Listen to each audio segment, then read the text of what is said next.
It's been a while since I've hopped on Facebook going live, but I'm really excited today with a guest speaker. Today I have Kristy from Kristy's Artistry design team. I'm so excited that you're here, Kristy. Thank you so much for taking Hi, me time. too.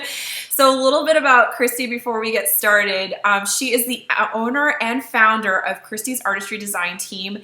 They are the leader in Central Florida for makeup artistry and one of the nation's leaders in Russian hair design. So thank you again so much for being here today, Kristy. We're excited to have I'm you. so glad to be here. Thank you. Um, so today we're just going to have a natural conversation. Kristy's actually not even really seen the interview questions, so this is going to be a really natural conversation. So Kristy, I'm going to go ahead and just ask you, tell us a little bit about yourself. You know, what is it that you offer and what makes you so passionate about what you do? Well, I've been doing this for over 15 years now. It's kind of showing my age. But no, I really love this industry. What we do, what we've done so far, we've built a team that's like no other in Central Florida. We don't hire freelancers. All of the artists that are on the team are exclusive to our team. So we undergo month after month after month, monthly trainings to make sure all of the team is on par.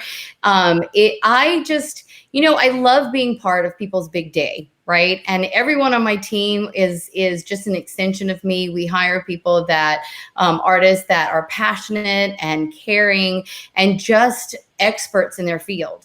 And so, on the wedding side, we just, this is somebody's big day. This is their major stepping stone in their life, right? Their journey is now changing. And so we are first on in the day. We sometimes wake that bride up out of a sleepy dream, and the day starts. So we are first on, first off. With the energy we bring, the talent we bring, and expertise and professionalism makes or breaks that bride's day. So we just want to set a new standard of the way people think about makeup artists. We take our job seriously. We love what we do. We are so passionate. We do a multitude of production work, commercial work, live TV, just a myriad of magazine shoots, all these different things. We are from A to Z, celebrities to brides and everything in between. So we never know where we're going to go, never know who we're going to see. We've seen a lot.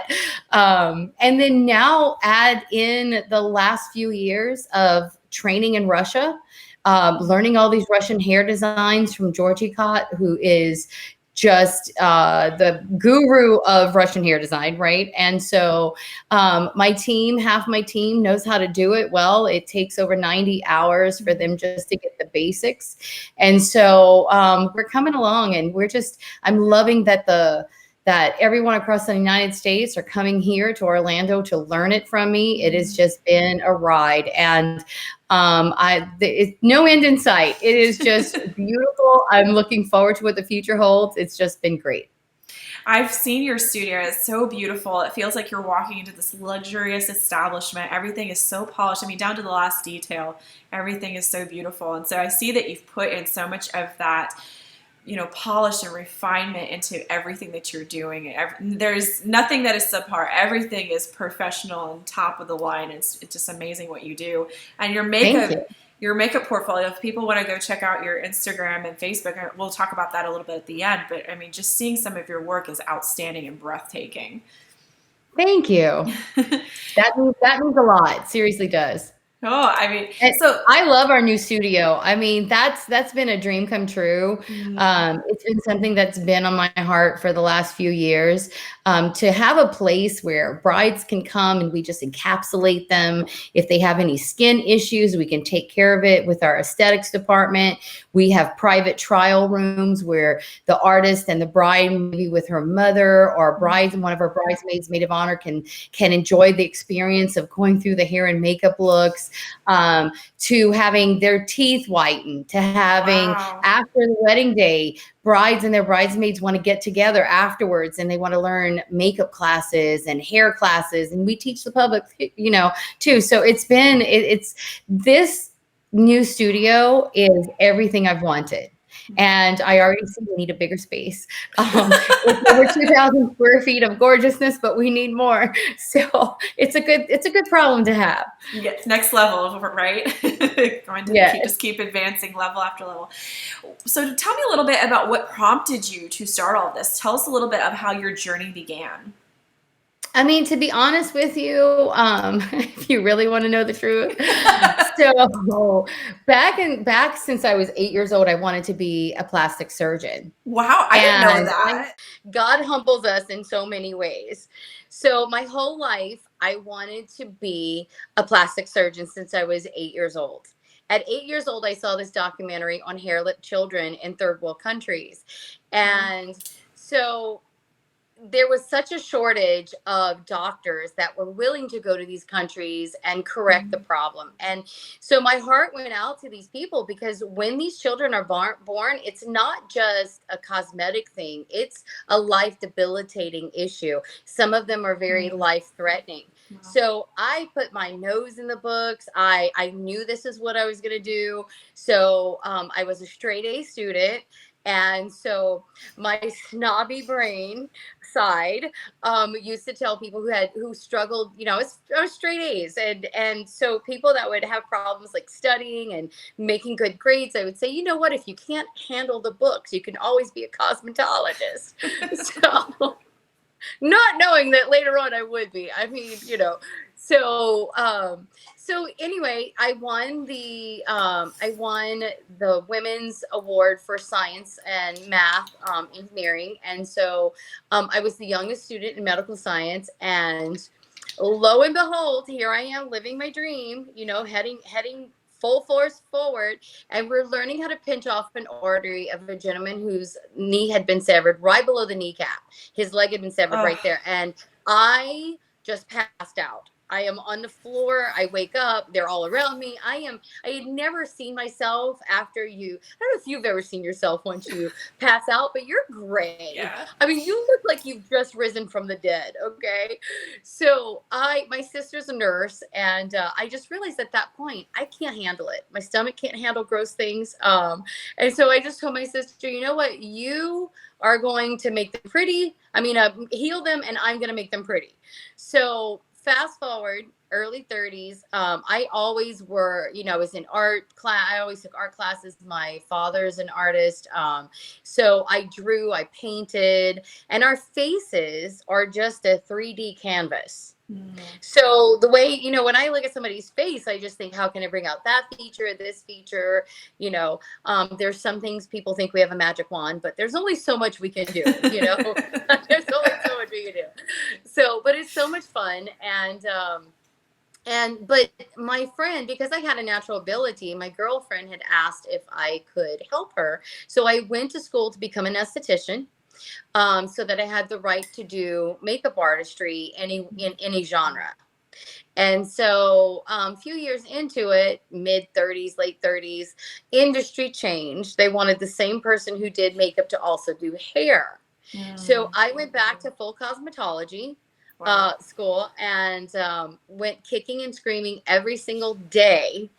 I hated it. I already had my career. Really?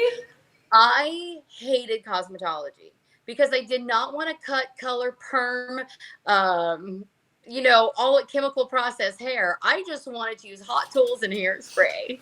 Wow. But the great state of Florida says you cannot pick up a hot tool and hairspray for compensation outside of the commercial world without having a cosmetology license.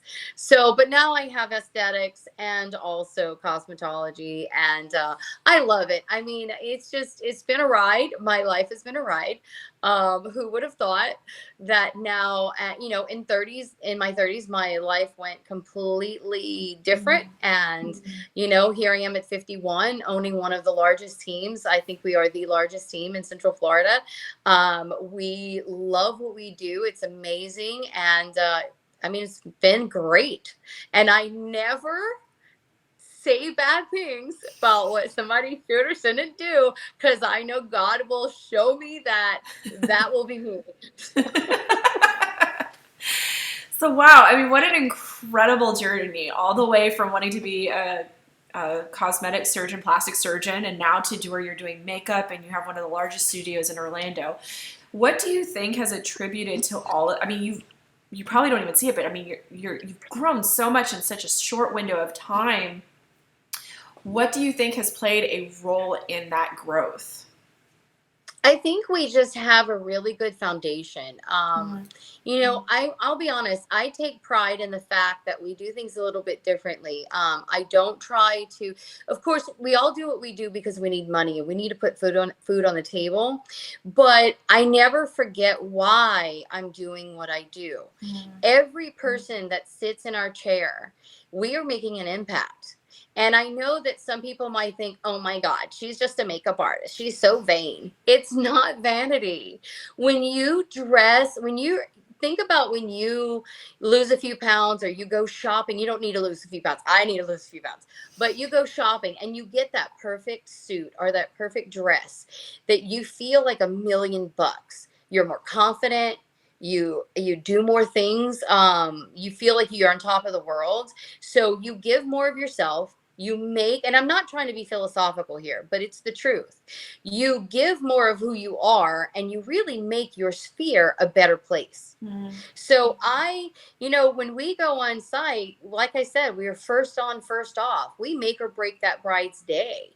If we're, doing hair and makeup for someone's headshots, that's what they're using for marketing.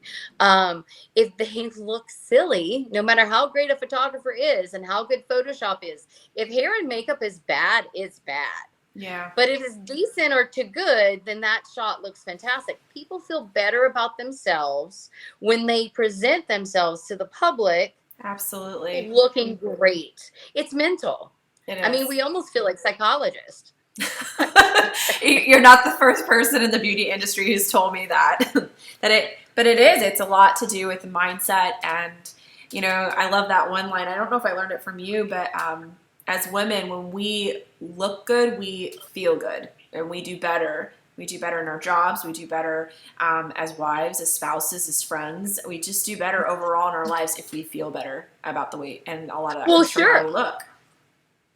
When you feel better, you speak better. When you Mm. speak, your ears hear what your mouth is speaking. So what you hear is what you actually start to believe. What you believe is what you do. What you do becomes who you are. That's so good. It all leads to everything. And so I don't take what we do as a small something. Well, our financial records say it's not a small something, because Yeah. I've had people who looked at it the way I did back, when I said, if you can't handle the books, you can always be a cosmetologist. And I can't tell you the number of people over the last 15 years that we've ran into who, kind of think of it as a hobby. It's not a hobby. It's more than pays the bills. No. And we love what you do. And if you go to work every day, loving what you do, you're not really working. I mean, sometimes, yes, it can be glamorous. We're in front of celebrities and media personalities, and that's great. But more often than not, we're in front of the average person. And some people will think, it's such a glamorous job. Yeah, sometimes it is, but sometimes it's a crap job.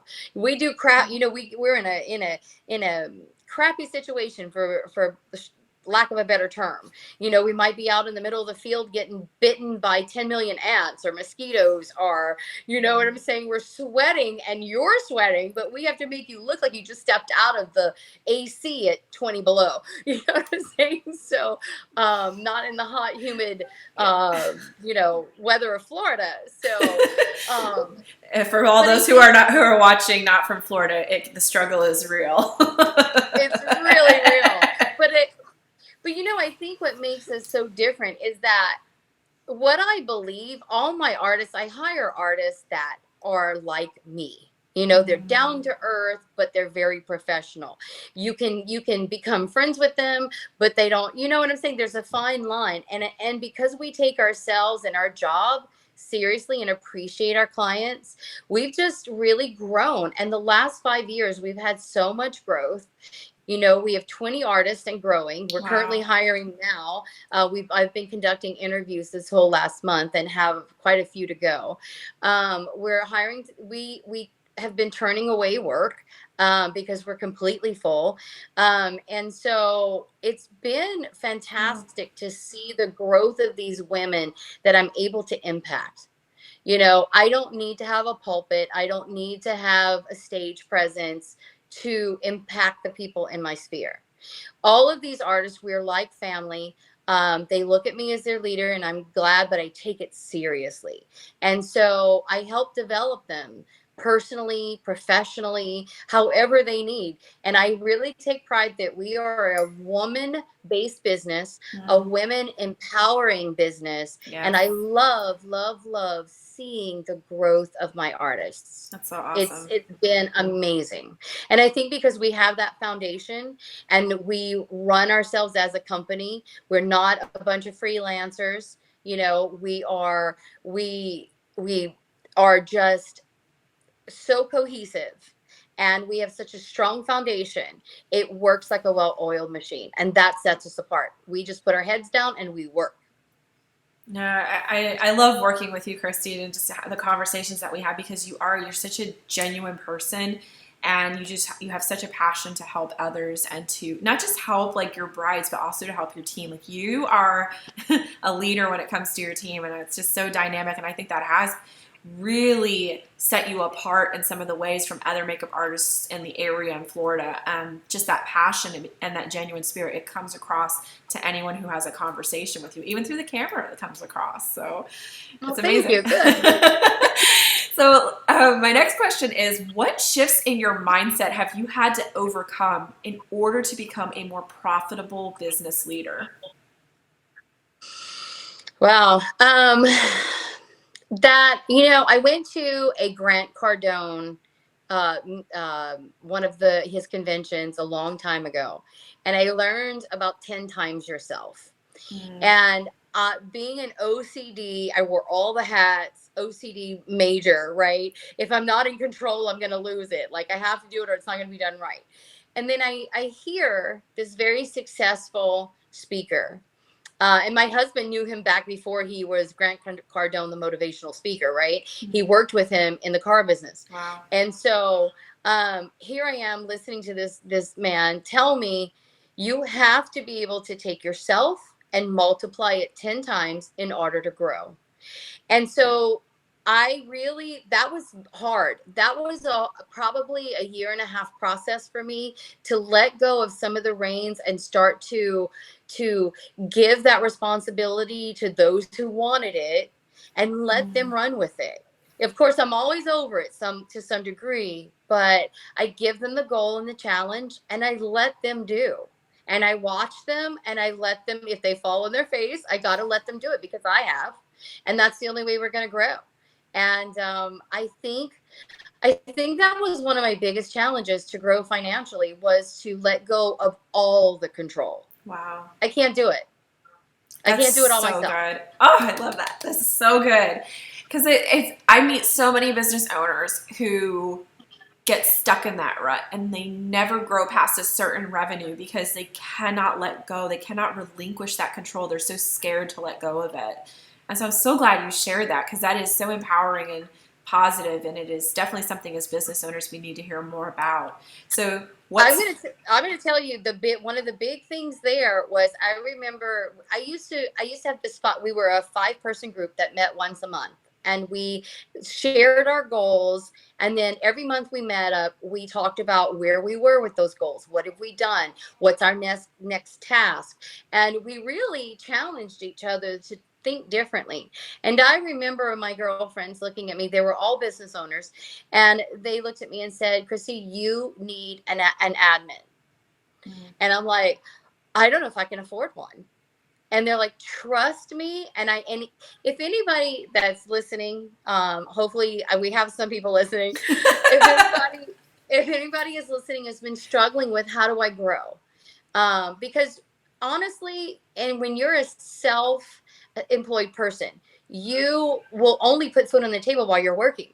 unless you've made major investments financially outside of your business. But as far as your business, I mean, eventually I'm not going to stand on my feet for 17 hours a day and work, right? So I had to start thinking, how am I going to make this business work for me when I can no longer physically be present on site to do these jobs? So um, I I struggled. I'm like, oh my gosh, that is a big thing, especially when you're a small business and you an admin. That's 1,500 plus a month, plus. You know what I'm saying? Minimum. And so they're like, listen, just bite the bullet, take the step of faith, and it's watch the increase. And I will tell anyone out there, you have to take that first step in multiplying yourself by paying someone to do the menial task. And not that they're not important. Menial doesn't mean important. Menial means it doesn't bring in as much money, these little things, as something bigger that you're gifted on. I need to stand back and say, do I need to do all these emails? Do all these inquiries that's coming in? Do I need to be the one to copy paste and put the information in? Do I need to be the one answering every single phone call? No. Do I need to be the one, following up on leads? No. Someone else can do those things. What am I good at? I'm good at creating. Correct. I'm good at motivating. I am a visionary. I plant goals and I reach them. And then I have a team who are the energy behind me, who are the weightlifters that come in behind me, undergird me, and help me accomplish that goal. Mm-hmm. But I'm the visionary. And I pray all the time. So God always puts these people in my life that just comes in from nowhere. And they just have been a blessing in my life and has helped me to take this business and move it forward. And so that first step was hiring. Even if it's part-time, you have to start somewhere and free yourself up of the things that doesn't make you the most money. I love that. For other people who are watching too, I sometimes think that they look at women entrepreneurs that are doing 6 figures or more in their business, and they think, wow, I wish I could be her, and they kind of want to emulate their life. But what behind the scenes, what they don't see, there's so much that happens behind the scenes behind a public figure, and there is a team, there is a whole team that is doing so much to pivot that business forward. I mean, that happens in my own business, and I know it's like you just said, it happens in your business. So there's a lot of these pieces that have to come together, and like you said, in some ways, it's like taking a leap of faith. That 1,500, it is a leap of faith to do that. But by letting go of that task, I mean, how much more profit have you been able to bring in with your business because your hands are free? We've almost doubled our profit. I mean, it's crazy because we were doing well. We didn't have a lot of a high overhead or anything at that point. And I just, I couldn't see me making more because I wasn't allowed to. I didn't have the time. Right. And so when I got someone to do that and found somebody I trusted, I just started pouring myself into others. And now my management team is a 5-person management team plus my admin and then all my artists. And so it's been amazing to see the growth. I'm glad that this group I was in challenged me to do that because it was so key. And now I see no limit. Now the sky is the limit. And so we do really well. We were going to have the best year we were ever going to have in 2020. COVID hit. Now we've recovered pretty darn well. And I think next year, if we have no more shutdowns, if we have no more shutdowns, we are going to do absolutely amazing. We're doing fantastic given the circumstances we've all come through currently. But next year, oh, holy cow, the books look good next year. Yay! And so I'm so thankful. So if you could visit your younger entrepreneur self, what would you share with her? If there's other young entrepreneur business owners watching this, what would you share with them from your experiences? Learn to let go sooner. I think that, and I can't stress it enough, thinking that you're in control of everything is honestly a facade. I had a psychiatrist tell me, Kristy, you've never been in control. You'll never be in control.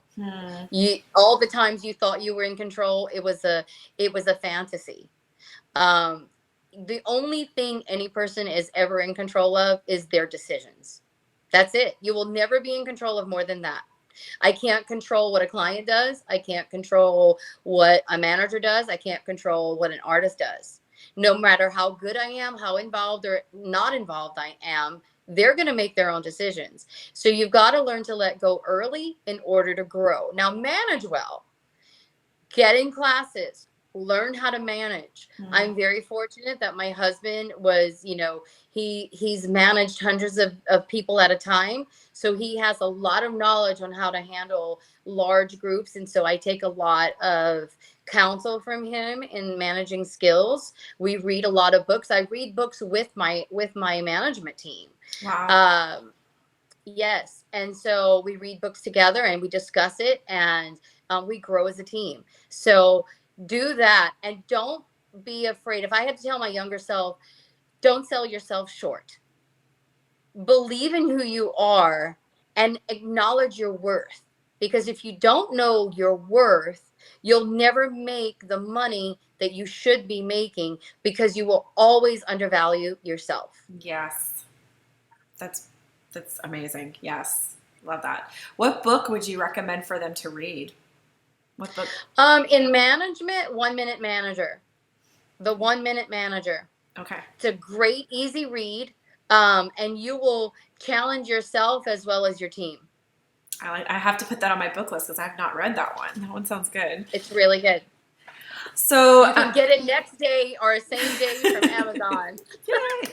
I'm a big fan of Audible too. I love to listen to books while I'm driving. If I visit my clients out in Orlando, and sometimes it's like a 2-hour drive, so I sometimes will put on an Audible and go for a drive.